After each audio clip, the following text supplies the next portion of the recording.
Can somebody tell me where my chair is? It's in the back, so it works with you with your cameras. Oh. Cameras can be, videos can be taken from any seat in the house. That's what the rules state. You might want to read your rules, Jeremy. Yeah, you might want to read it too. Well, I have. So have a number of attorneys.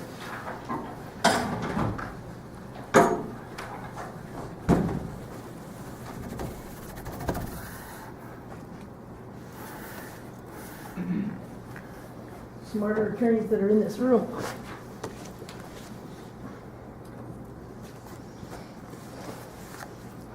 Left to your opinion. No, left to the Supreme Court. Yeah. Remember? Or have you forgotten? Forgotten what? The Supreme Court overruled the decision that that attorney made On your cameras? on my illegal disorderly conduct charge. Whole different ballgame. Have you forgotten? Really?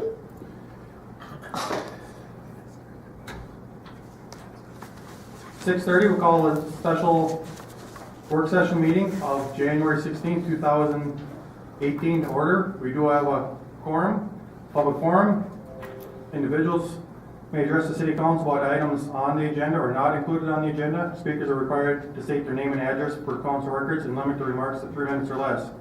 Speakers are requested to bring their comments around items that fall into the authority of the City Council. Generally, the City Council will not take official action on items discussed at this time, but may place the item on file, take the matter under advisement, refer the matter to staff or committee for future report, or direct the matter to be placed on an upcoming agenda.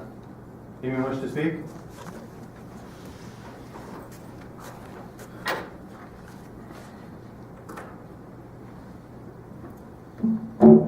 Robin Hensel, 807 First Street Southeast.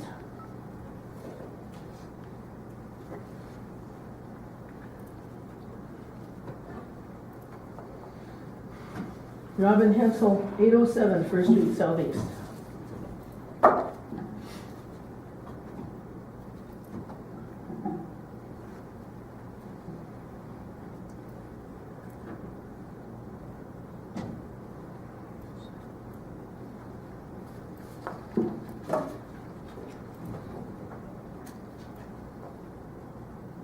Did you have anything to say, Robin?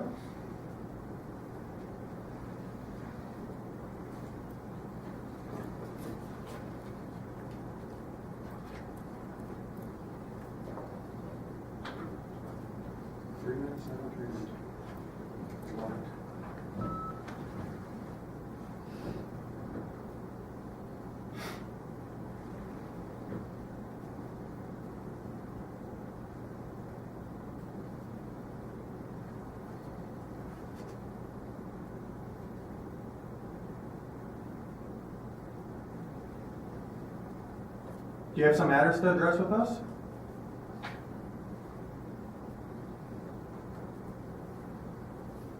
Hello?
Three minutes of my life will never get back. What a waste.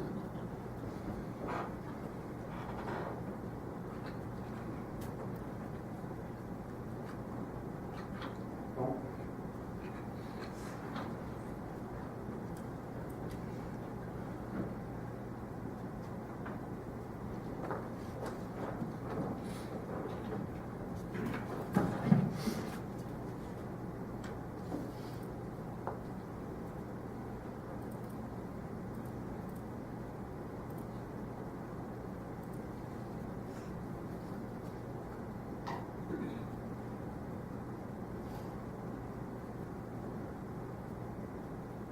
Thank you, Ms. Hensel. Appreciate it.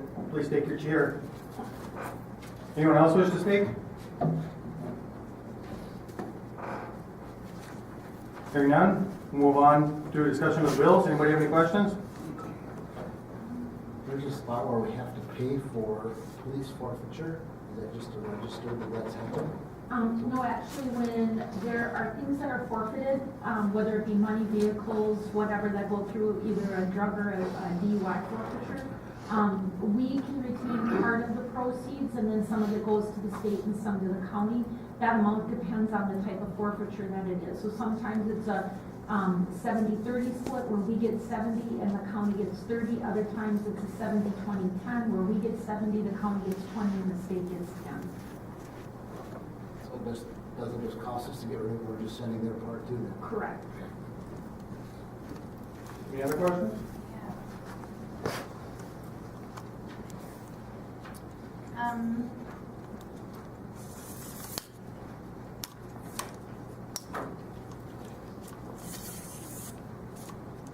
On the golf course, they had a restaurant tax of $253 and sales tax of $377. I only pay the restaurant tax annually because we, Oh, yeah, okay. so I do get the restaurant tax. If that's a 0.5% and that's Yeah, no, I 7%. just do the that's restaurant Okay. once a year. Okay. Okay, thank you. Any other questions? Questions on the consent?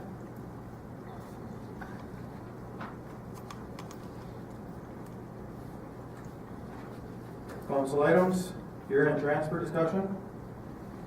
Yes, you should have a copy of the resolution 1810. It is pretty lengthy. These are just the standard usual transfers that we have. I would just draw your attention to the back page. There's 3 items that we want to be sure that you've seen. The first is in the equipment fund. It's a transfer of the excess TIF dollars that we've collected over time for closed TIFs that we've had in the fund. The EDA had recommended that we transfer that in for their loan operations, for the deferred loan program, for renovations and other uses. At the time, we were projecting that to be $526,000. With the year-end tax settlements, we actually had a little bit more in there, so it's actually $549,000 was the total amount. So that was transferred, or that will be transferred in with the passage of the resolution to the EDA to use for those programs. The final 2, and then this is something that you certainly can give us your opinions on, or we can change direction, but these are the 2 recommendations that we're going to make. The Dewey Trust Fund has a $500,000 corpus that is we don't touch, but it earns interest over time, and that interest earnings has exceeded $55,000 now. So those, that's from the Dewar property that's on Pinebrook Park next to the zoo. We feel it's a good use or intent of that money if that was given towards zoo improvement, likely going to be used for our contribution to the zoo towards their otter exhibit. So that would be kind of our intent that with that direction is that the $55,000 be utilized in that way. So finally, general fund had a good year, had a surplus in the general fund. The total surplus is over $190,000. In order to keep with our wanting to maintain and increase our fund balance reserves for our operating to exceed 35%, between 35 and 50%, we would increase by 1% if we left $98,000 of that surplus into the general fund from what we had at the end of last year for the proposed budget year. So for the 2018 budget year, we would fall within our 35 to 50% range, and it would increase by 1% of what we actually had last year. So the remaining $100,000 of that surplus money, we're proposing applying that towards the golf operating to buy down its deficit. What percent would that put us at? For it, if you look at it in two different ways, it's, if you took everything, which includes transfers, but those are only made at the end of the year, so they don't actually impact the budgeting. It's 30% now, but if you actually factored in, if you took those transfers out that aren't effective to operating, which, you know, if we were in a bind and we were actually, you know, short operating funds and money was used in a reserve way, we would be over 40%. Because we have transfers out at the end of the year over $1 million. Any other questions on the resolution? Any other input to that? I mean, those are our recommendations. One in between the highlighted sections, closing a bunch of bonds. Yep. So That's that's the one we refinance. Yep, that's the refinance of for the 2017 issuance. So we're closing out all the old bond issues that we have, all those individual funds, and compiling them into one fund. So if there's remaining funds into those accounts, it gets moved into the 27B. There is the 2015B, and we do have the 2017-18 for the petition projects as well. So that is just compiling or consolidating into one fund. Saved a lot of interest on That one is 2015B. Fourth line up from the bottom.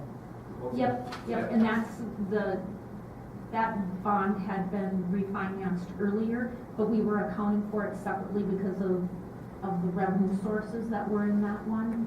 So, but we made the final payment on that, so now that got close to the 2015B. And just to reiterate, the $55,000 in the Dewey trust, that would not be over and above what we are giving the zoo, but it will be contributing towards what we're giving the zoo? Correct. Yes, yeah, exactly.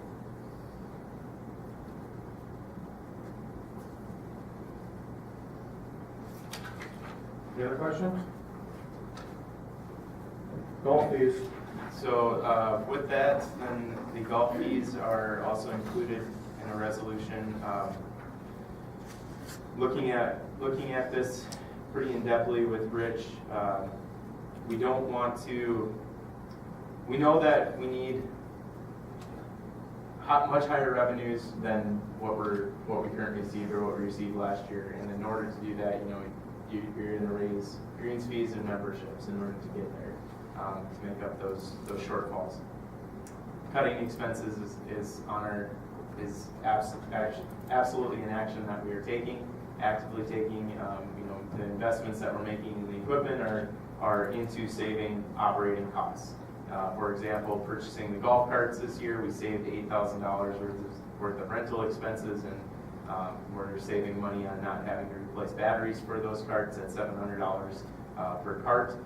So we're doing a lot in saving money on that purchase. That said, it's still an upfront purchase that we made that's going to recoup that investment over time. It's not going to have the immediate impact that we would really like to get to. So that said, revenues, we want to try to still be in competitive markets with our neighboring courses, namely Eagles Landing and Oak Hill, probably the two most comparable, closest proximity golf courses to us. So we don't want to price ourselves out to drive golfers from Little Falls immediately into taking up a membership at Eagles or at Oak Hill, depending on what side of the city they might live on. So while we probably need closer to 25% increases, that's just not feasible. I mean, if we raise our memberships $200 for a single member in a single year, they would probably be easily motivated to make a decision to go take membership up in a different course if that $200 means that course is not cheaper. So it's going to needs to be a staged increase. We also want to show that we're improving value at the course by making it better. The other equipment that we're purchasing is going a long ways to doing that. Having the slit seater that we had, having the utility cart that we can utilize that helps us do with some of the seeding that we did, some of the fertilizer applications with the sprayers, the greens mowers and the improved rough mowers. All of that goes to making the product on the course a lot better. That's our effort into helping to justify raising these revenues. So the other factor with the greens fees, so currently those two closest competitors are at, for an 18-hole round of golf with a cart, they're at $35 and $39. So we kind of need to be within that range. So we are proposing to be at $39 with these rates.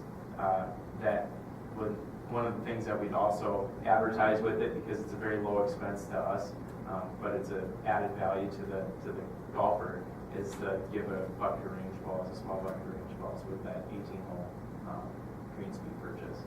Really, it's a equivalent revenue would be about $3.50 on our part, and the cost is minimal. When you've already made the investment in the range balls, they're going to get picked up to pick up an additional 25 golf balls that we're not collecting that one payment for, but we are raising our rates more than that $3.50. So in a way, you can say that increase is actually going to something. So that's how we're intending to advertise, promote it on those levels. So it's a struggle to really, we know we can kind of determine where we need to be, where we want to be with the rates, but there's no guarantee that we can get there, because it can fluctuate, because people might be motivated to go somewhere else and they don't have lack opportunity to do so. Being a golfer, I like that. I have a membership at this course, and I would like to play this course a lot, but it's nice to have other courses to play in a close proximity too. So I certainly could understand why people might make that decision, even though we do intend to keep improving the golf course year after year. So if I'm reading this right, non-resident and Eagles might not have updated for next year's rates by, right? They're showing $6.25 for a single, and we're at $6.50 for a non-resident. Yes. We're actually more than them. At this point, we would be. That said, I doubt they published their 2018 rates. They're not, municipal courses, so they're not doing a public meeting to, verify what their rates are going to be. Right. For the next year, they can make that decision and change it whenever they so choose. But I think we might be, if they see that we're raising our rates, that might lead them into also raising theirs. Yeah, I don't know about Oak Hill, but with green fees, you get balls on the range at Eagles too, so it's just part of the deal. Yeah, and that was in our thought process too as well. So the 18 holes, I can't tell, did it go up from 21 to 25 or from 15 to 25? The one is crossed out, so I don't know. It's at 21 to 25. Okay, so it's not disproportionately bigger than the other. No, there wasn't a fixed proportion, and we like to work in round numbers for those rates. It's very common in my industry to do that. Now, on page 52, it says married couples. Do they have to be married? Can it just be couples? I think that is allowed. That they do have. I don't recall. Married couple, yes, because otherwise John and I could go as a couple. No, I've dealt with this in other golf courses too. If it's a cohabiting couple versus married. Yeah, in this day and age, I'm not sure that that's appropriate to just be discerning about being married or not married if you're a couple. And any two could go. I mean, if you weren't married, you could go with anybody. We had Right? we had a stipulation of it had to be of the same household. I was gonna say. So same household. So not people living together that weren't married. Right. Is the example. So I don't know, I think that should be changed What would you write it? to be more politically correct. Higher than that. Well, at the same time, I don't, That myself, I don't have a problem offering the same deal to some kind of domestic partnership. We're going by the same address for the discount. Same I, address? we haven't had an outcry of that, or we haven't had people address that to us as an issue. I don't. You know, and that's why I'm bringing it up, because it could very well become, so that's what I'm trying And I to think avoid that- by bringing it up.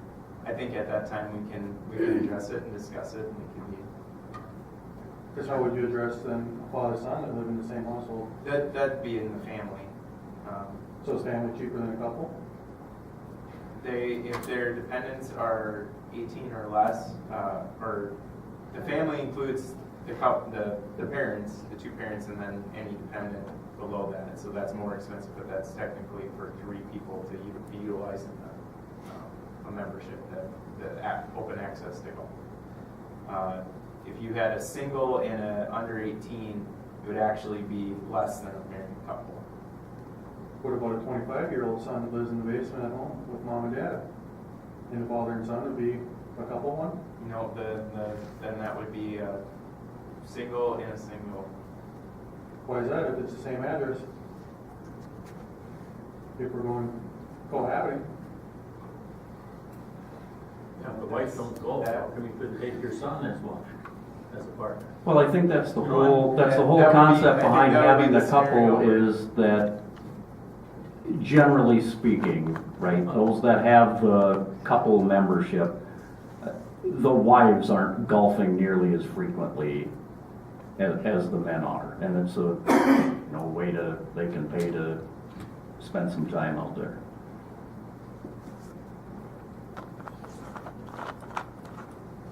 I don't know the rates or numbers of the users of the couple membership that are, what they're, how much each partner or person is golfing. I don't have that. The benefit of getting married. I'm just playing devil's advocate.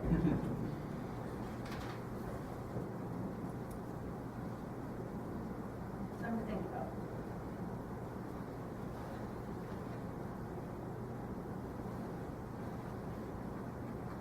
Any other questions? I will comment that while we are doing our striving to making these increases, it is still part of a strategy that we would be continuing to look at raising the rates in future years, unless we're obviously seeing a precipitous decline in play and the comments is because the rates aren't at or too high. But this is a stepped phase. Looking at what we want to do, improving the quality of the product that we're delivering. So. These rates are nothing compared to what you pay in the cities. Oh yeah, I mean it's Unbelievable what you pay in the reasonable. cities for a run. Even to put in another comparison.